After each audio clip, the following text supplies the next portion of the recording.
Hi, welcome to Tea and Mystics. Today I'm sharing a short review of the book, The Stories Behind the Poses, while I am sipping on some Monk's Blend tea from Citizen Tea, and I have one of my winter holiday mugs out for the occasion since we are moving closer and closer to the month of December.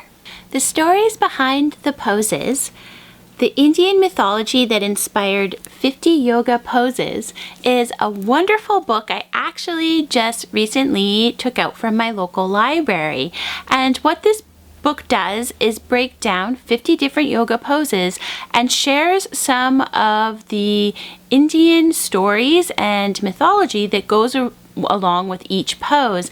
And each pose is also illustrated with an Indian mythology figure that is prominent in the story. And I really loved the illustrations that are in this book.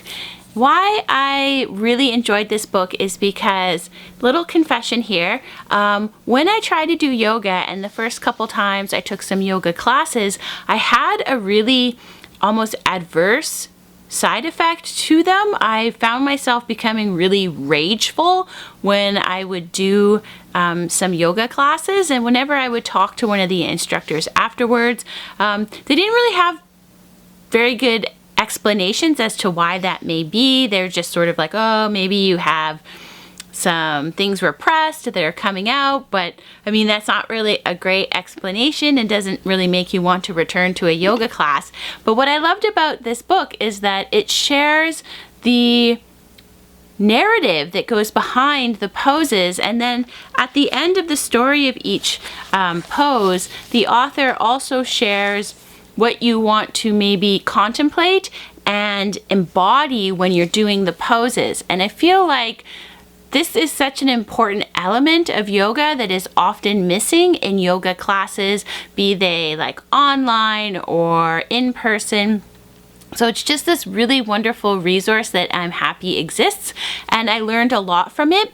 It is written by Dr. Balkaran, who is a scholar in Indian mythology and is really well known within that field. And then the illustrations are by Devika, Menon.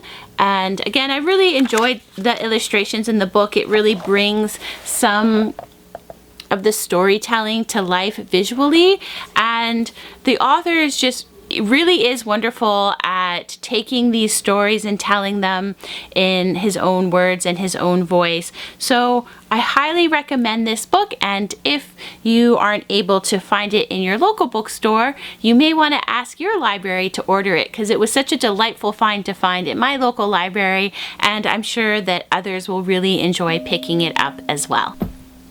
Today I am sipping on some Monk's Blend tea from Citizen Tea, and I really enjoy Monk's Blend teas to begin with, and I do enjoy Citizen Tea's blend. It has a really nice mix of the vanilla flavor in it, and I definitely recommend this tea if you enjoy Monk's Blend tea. And there is snow outside where I am, so behind the camera I have a window open, and I'm just taking in the winter scenery while sipping on this delicious tea and learning more about these stories that go behind yogic poses. Thanks so much for spending time with Tea and Mystics. Cheers!